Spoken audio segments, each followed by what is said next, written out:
We've all been there before. See a really cool project on Kickstarter, be it a new camera or a lens, and then just right before ordering, wonder to ourselves, when will this ever arrive? And then worse yet, will it ever arrive at all? Today we're going to talk about Pledgecamp, a new blockchain-based crowdfunding platform that directly addresses these problems, also improves transparency and gives power back to the backers. This platform is built by Kickstarter veterans. They're taking all the experience that they have learned and combining that with blockchain experience to make essentially what is crowdfunding 2.0. I'd like to thank Pledgecamp for sponsoring this video. It really helps this channel grow. Currently, there's a big problem with the crowdfunding model. Recent research has shown that 85%, that's the vast majority of projects, don't deliver on time. They get delayed. Now, even more important, 14% of projects fail to deliver what was promised, some not even delivering anything at all. That's kind of crazy. I mean, take a look at this chart, for example. So if you look at the Xano drone project, they raised $3.5 million and then they filed for bankruptcy and didn't deliver anything. The same thing happened to Skull Helmet, $2.5 million raised, yet again, filed for bankruptcy, no delivery. Kickstarter fact. Kickstarter doesn't have any obligation to oversee project's performance or mediate dispute between users. And this is exactly the reasoning behind why so many projects delay or fail to deliver at all. It's because Kickstarter, frankly saying, doesn't care. And this has led to a situation that we see with the Xano drone. So this is the Xano drone page on Kickstarter. And you can see on the comment section, there's almost 10,000 comments and a lot of them very angry. They can't take money back now that they've given it away. Pledgecamp's solution to this is simple. Lock some of those funds up. So they're creating something called the Backers Insurance. And what this does is this can vary between 0 to 50% of the amount raised. And this gets locked up in a smart contract. And the best part about a smart contract is that it's decentralized trust.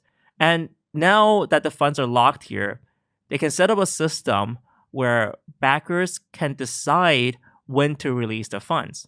Now, this gives direct financial incentive for the creators to be honest and to deliver on what they promised. So what they agree on beforehand is something called milestones. Now, for an example, let's say the creator was making a drone. Now, for one of the milestones, they can set it as a working prototype. Just demonstrate that this idea is feasible physically. And by providing video evidence of showing the drone flying, then the backers can be like, oh yeah, it works. Then they can release the next amount of funds. And this type of system gives a direct financial incentive for the creators to be honest because they want more of those funds. They want more money. Unfortunately, in the business world, money matters a lot. And just having that financial say gives backers much more power. It gets even more messed up if you think about the business model of the current Kickstarter and Indiegogo crowdfunding platforms. These platforms, they take 5% of the total amount raised of a successful project. Now, the problem comes when they define a successful project as a successful raise. This doesn't mean a successful delivery of a project that, backers actually get something. No, it just ends at the raise and Kickstarter has 5%. That means they're heavily incentivized to try to promote, to get as many listings as possible, and they have no obligations to moderate any of these projects. So if these projects makes outlandish claims, well, whatever, the more they raise, the merrier, and the more Kickstarter gets. Pledgecamp also fixed the business model as well, because they're not benefiting directly from listing fees. So what they have is they have a system where there's more listing fees for projects that don't provide backers insurance, that don't lock up funds, and don't have that security offered to platform users. So if you look at this chart here, you can see that they're charged a 5% fee if they don't have any backers insurance. And also, that gives you very little trust to platform users.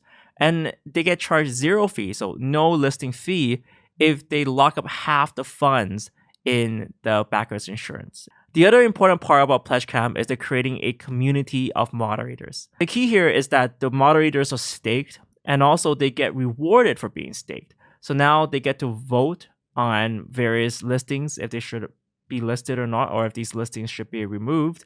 And then they get portions of the listing fee. So listing fees goes back into the ecosystem of moderators rather than directly into the platform. So here moderators get paid for active duty. Now they're incentivized to do their job, and also they're staked so they don't want to break the system. When it comes to token structure, Pledgecamp has a 2-token system.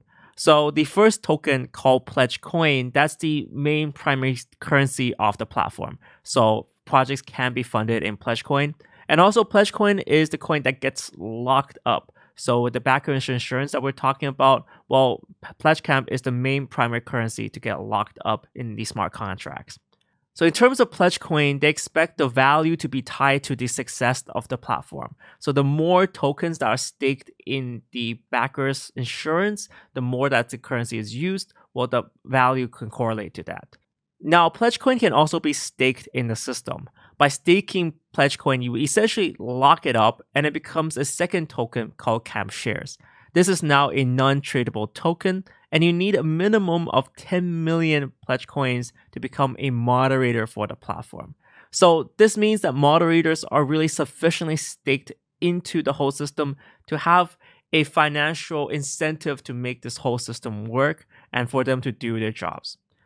Essentially, Camp Shares provide a direct incentive for moderators to be part of the system in the long run because they can't unstake it for another 30 days. In which case, if they do choose to unstake it, after a 30-day lockup, it'll become Pledge Coin. In terms of the team, the CEO Jay and the president Eddie both have extensive experience when it comes to crowdfunding. They're also teaming up with MetaLab. So if you guys don't know MetaLab, they're behind a lot of the core projects in crypto, like Coinbase, for example, has been consulted and very much designed by MetaLab. So this is where the experience and the building of the platform can come in. This partner will provide the main interface to make sure it looks good. This project also has a very strong list of advisors. For example, Randy Zuckerberg. She's a founder of Zuckerberg Media. Now that we talked about the advantages of this project, let's talk about some of the potential drawbacks as well. So the first potential drawback that I saw is the crazy fluctuating price of cryptocurrencies. And this will be no different for Pledge Coin. So what we know from all of crypto is that prices can go like this, doubling or halving in a few days. It's not uncommon in crypto. The good news is that the Pledgecamp guys thought about this already, and they're introducing a reserve system. So the reserve system will be there to guarantee a price, a fiat price for the amount of pledge locked up. This way, the creator will have more knowledge over how much funds they have. This does alleviate a lot of the issue, but I do see that the crazy fluctuation of crypto might cause this reserve fund to fluctuate like crazy too. The second issue that I see relates to moderator availability. So for moderators, they need to stake 10 million Pledge Coin. But what if someone just wants to help out with the system, but they don't have enough Pledge Coin to stake? And lastly, one potential drawback is if Kickstarter or Indiegogo or any of the current generation platforms changes their policies. So right now we know that they have no obligation to change the policies, but if they're threatened, if their whole business model is under threat from a better one, they might try to adapt as well. So there might be additional competition in the space. So here are my final thoughts about Pledgecamp. I think the industry, the crowdfunding industry, is definitely ripe for a change. The matter of fact is that there's no accountability system in place, and their business model doesn't provide or doesn't help backers in any way. So by having blockchain here, you give backers a right to vote, and also you can create a governance system. So these are very, very novel approaches. They have a very strong team going into this, and also a very good idea in terms of how to implement a governance system and an accountability system. At the same time, of course, I do have to say that this is an ICO. So ICOs carry an intrinsically very high amount of risk. And even on their document, they say, you should never invest more than you can afford to lose. What do you guys think about Pledgecamp? Do you guys like the idea? Do you think there are possible improvements? Leave them in the comment section below. I'd love to hear what you think. Thank you guys so much for watching this video. Remember to click the like and subscribe and leave a comment down below. Thank you guys so much for watching. See you guys next time.